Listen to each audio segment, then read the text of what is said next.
ఆత్మ సంయమ యోగంలో ఒక శ్లోకం చెప్పు.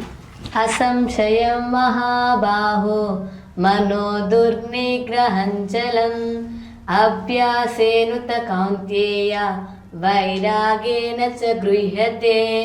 ఈ శ్లోకం అర్థం ఏంటంటే, ఈ అర్జునుడు అడిగిన ప్రశ్నకి శ్రీకృష్ణ పరమాత్మ సమాధానం చెప్తున్నారు. ఇది ఏ విధమైనటువంటి సందేహం లేదు. ఏ విషయంలో అంటే మనస్సు చంచలమైనది, అంటే మనసుకి స్థిరత్వం లేదు.